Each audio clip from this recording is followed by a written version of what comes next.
Assalamualaikum warahmatullahi wabarakatuh. Bismillahirrahmanirrahim. Alhamdulillahirrabbilalamin. Wabihi nasta'inu ala umuri dunya waddin. Wassalatu wassalamu ala asrofil anbiya wa mursalin Sayyidina wa maulana Muhammadin wa ala alihi wa sahbihi ajmain amma ba'du. Yang saya hormati pengurus LP Ma'arif Banyumas, wabil khusus Ketua LP Ma'arif Banyumas Dr. Haji Edi Sungkowo MPD, dan sahabat Ma'arif dimanapun berada. Alhamdulillah, pada kesempatan yang cerah ini saya ingin menyampaikan tema, yaitu hadis tarbawi untuk motivasi pendidikan. Hadis tarbawi di sini mempunyai beberapa pengertian para pendapat, entah dari tokoh pendidikan maupun dari tokoh Islam itu sendiri. Saya menyimpulkan dari beberapa pendapat bahwa hadis tarbawi adalah kumpulan hadis Nabi Muhammad SAW yang berbicara tentang pendidikan, pengajaran, dan pengembangan karakter dalam Islam. Ini menekankan pentingnya pendidikan holistik, pengembangan karakter, dan nilai-nilai etika dalam proses pendidikan. Oleh karena itu, hadis-hadis yang terkumpul dalam lingkup ranah pendidikan itu dijadikan satu sebagai hadis tarbawi. Nah, untuk tema kali ini kita berbicara tentang motivasi untuk pendidikan. Ketika kita berbicara motivasi bisa disederhanakan dengan bahasa yang mudah kita pahami adalah semangat untuk melakukan sesuatu, apapun itu. Kaitannya dengan pendidikan berarti ranahnya adalah melakukan aktivitas dengan semangat untuk belajar lebih giat lagi. Nah, saya mengambil dari beberapa pengertian terkait dengan apa itu motivasi belajar ataupun menuntut ilmu dalam perspektif hadis tarbawi. Secara etimologi, motivasi merupakan dorongan yang mendasari dan mempengaruhi setiap usaha serta kegiatan seorang untuk mencapai tujuan yang diinginkan.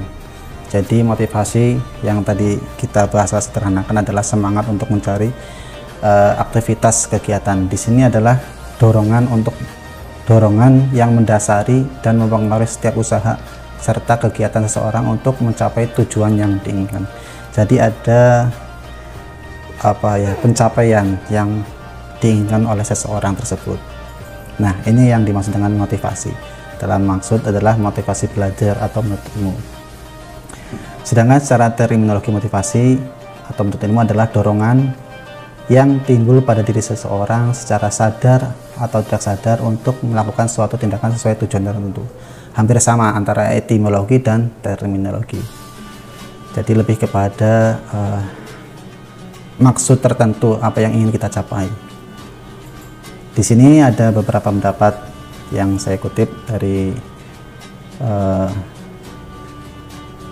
McDonald mengemukakan ada 3 elemen penting terkait dengan motivasi itu sendiri. Yang pertama, motivasi itu mengawali terjadinya perubahan energi pada diri setiap individu manusia.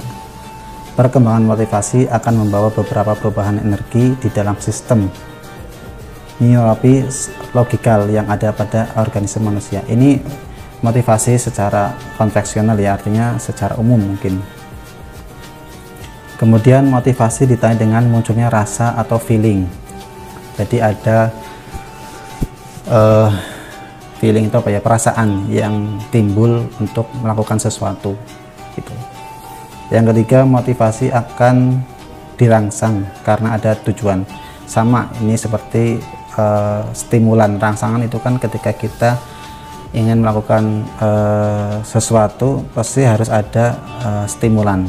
Nah, ini indikasi-indikasi yang sekiranya mungkin untuk melakukan sesuatu, diantaranya adalah rangsangan.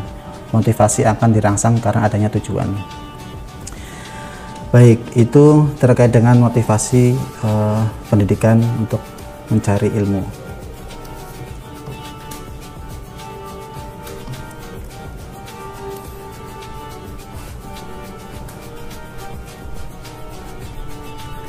Kita masuk kepada motivasi belajar dalam perspektif hadis tarbawi yang sesuai dengan tema kita pada siang hari ini, yang biasa dalam kajian-kajian ilmiah yang sering kita dengar dalam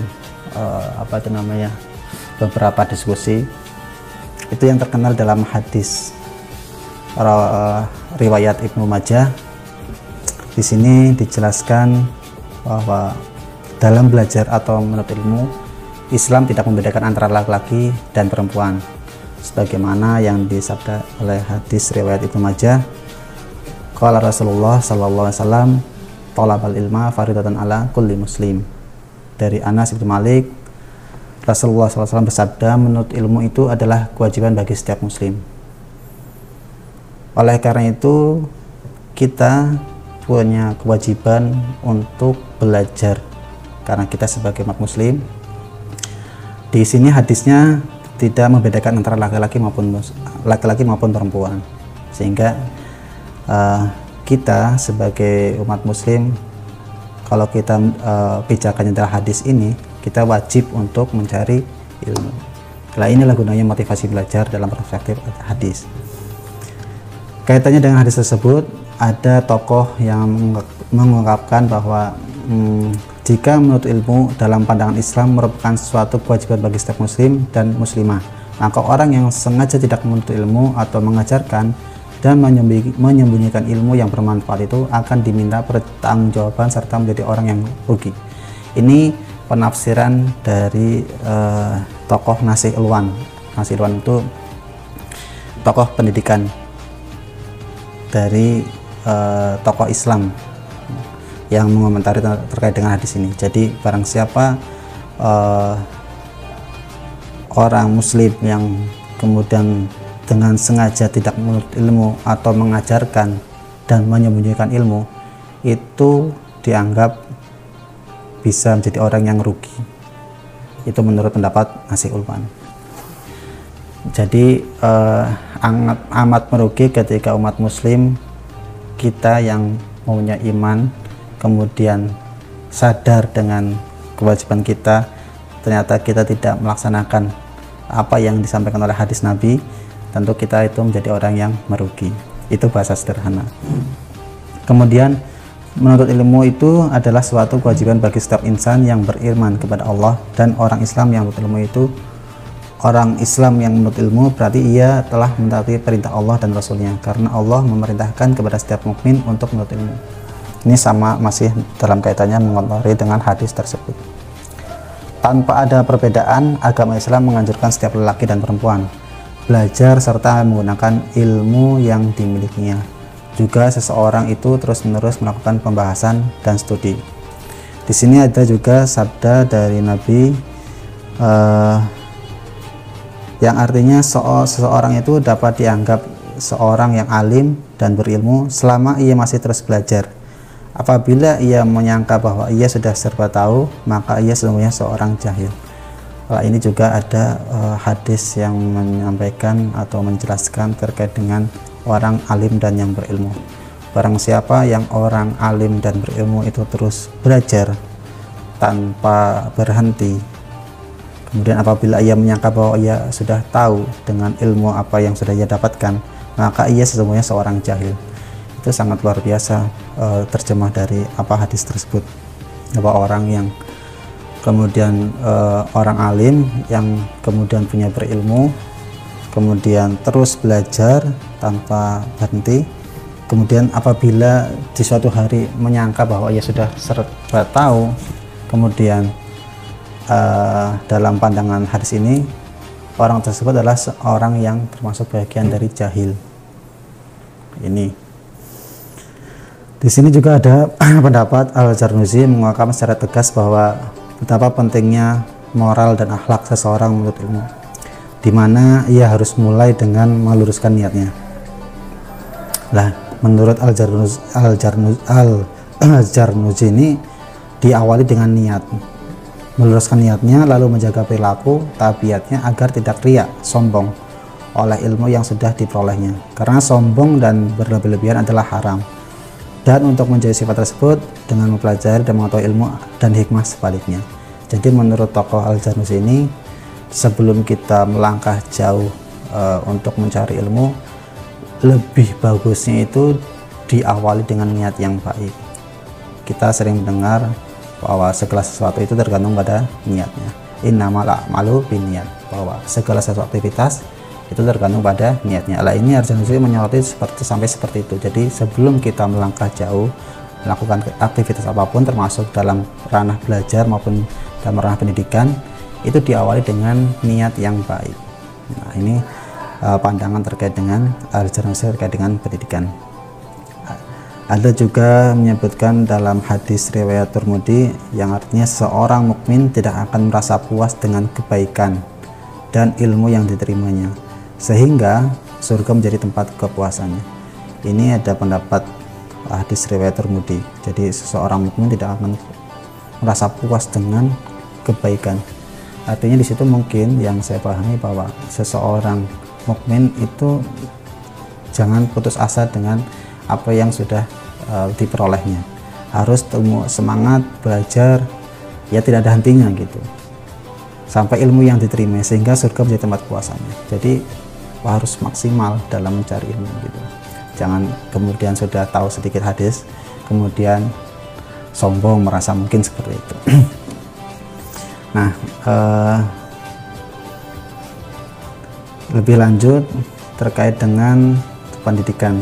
Di sini ada pendidikan seumur hidup, tentunya tidak hanya terlaksana melalui jalur formal, tapi juga jalur informal, non formal, atau dengan kata lain pendidikan yang berlangsung seumur hidup menjadi tanggung jawab bersama keluarga, masyarakat, dan pemerintah. Jadi kalau kita berbicara pendidikan, mungkin tidak hanya di dalam ranah formal. Di sini yang dimaksud adalah ada pendidikan non formal, ada pendidikan informal. Dimana kalau pendidikan formal yang biasa kita ikuti dari tingkat sekolah dasar sampai perguruan tinggi itu yang dinamakan pendidikan formal. Kemudian kalau misalkan pendidikan informal, berarti pendidikan yang diikuti atau yang melalui dengan di lembaga-lembaga pesantren, itu lembaga pendidikan informal. Sedangkan pendidikan non formal di ranah lingkungan masyarakat, di mana itu kita tidak bisa didapatkan di dalam sekolah-sekolah.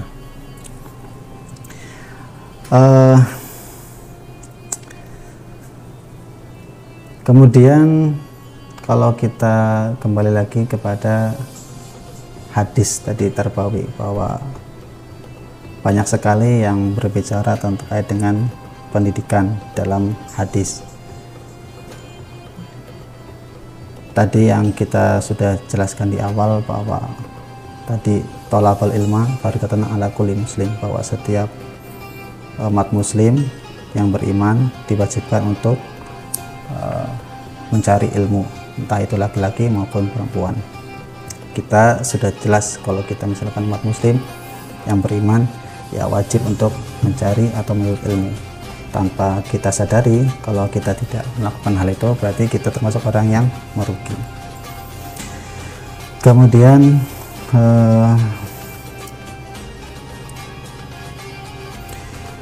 menuntut ilmu itu mengandung nilai jihad yang tinggi, sebagaimana yang di dalam hadis, barang siapa yang mengadakan perjalanan untuk menuntut ilmu, maka ia adalah berjuang fisabilillah. Dan barang siapa meninggal dunia dalam perjalanan untuk menuntut ilmu, maka matinya adalah syahid. Ini ada yang menjelaskan terkait dengan menuntut ilmu itu mengandung nilai jihad yang tinggi. Ya, yang benar juga ketika kita niat dengan tulus, ikhlas, kemudian ingin mencari ridha Allah, ya insya Allah akan diberi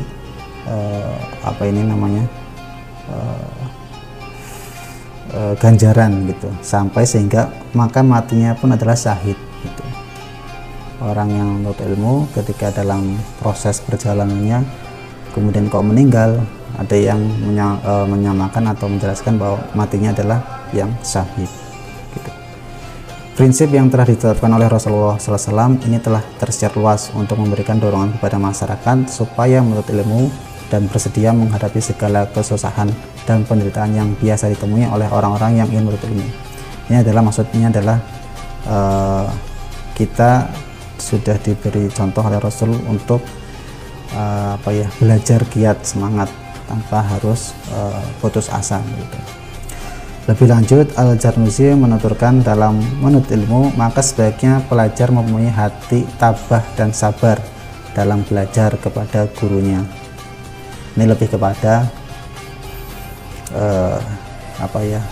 moral perilaku kita terhadap guru atau pendidik, dimana kalau kita sebagai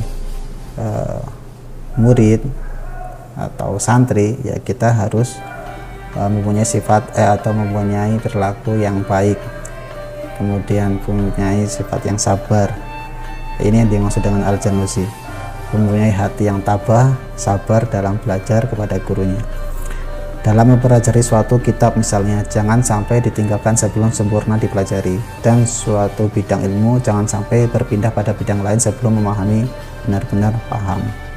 Ini menyoroti bahwa kita ketika belajar satu disiplin ilmu ya harus tuntas sampai selesai. Jangan sampai kemudian ketika belajar satu disiplin ilmu atau mata pelajaran kemudian kita sebelum selesai pindah lagi pada mata pelajaran yang lain. Ini yang dicontohkan misalkan dalam tokoh Al-Jarnuzi.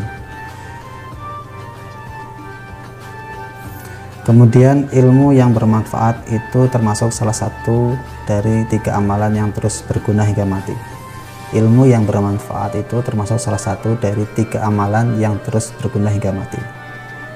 Dalam hadis riwayat Muslim, sesungguhnya Rasulullah SAW bersabda, apabila manusia sudah mati, maka putuslah pahala amalnya selain dari 3, yaitu sedekah jariyah, ilmu yang dimanfaatkan, dan anak soleh yang mendoakan.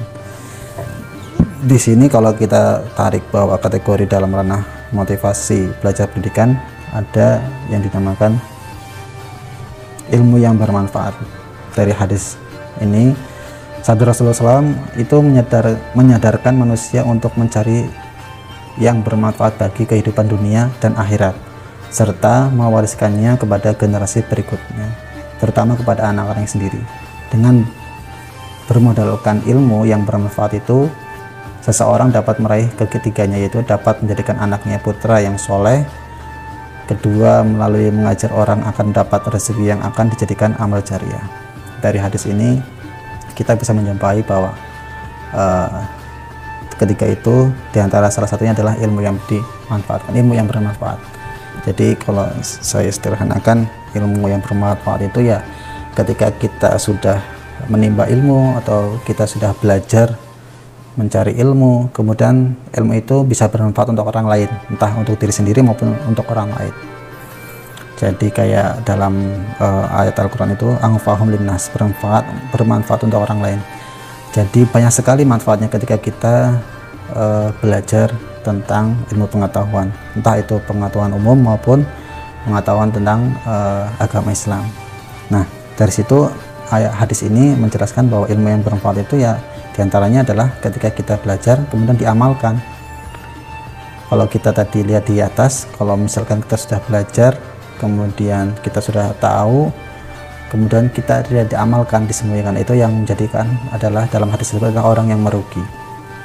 Karena banyak sekali mungkin kita melihat fenomena yang di sekitar kita, misalkan teman, saudara atau tetangga kita mungkin dalam waktu tertentu mereka sudah belajar mencari ilmu, tapi dalam kemudian waktu-waktu tertentu kok kita melihatnya seolah-olah kok belum ada manfaatnya begitu. Karena apa? Karena ketika sudah belajar kemudian pulang kok tidak diamalkan, dalam arti kenapa tidak dipraktekkan. Nah, dari situlah kita bisa melihat amat sayang atau amat rugi ketika kita mempunyai ilmu tapi tidak diamalkan gitu.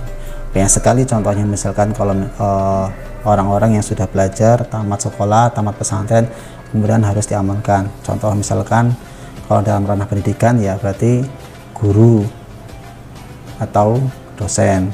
Kalau misalkan di kalangan informal pesantren, berarti ketika sudah pulang mengajar diniyah, TPQ atau pesantren yang ada di sekitarnya. Mungkin itu saja yang bisa saya sampaikan terkait dengan motivasi belajar untuk generasi muda, generasi milenial, sahabat-sahabat Ma'arif semua yang berada dimanapun berada.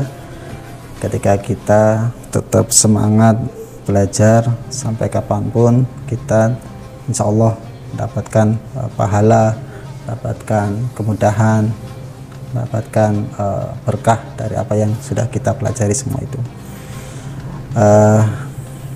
Cukup dari saya. Saya mohon maaf apabila ada kalimat atau ucapan yang tidak berkenan. Saya sekali lagi mohon maaf. Saya tutup. Wallahul muwaffiq ila thoriq. Assalamualaikum warahmatullahi wabarakatuh.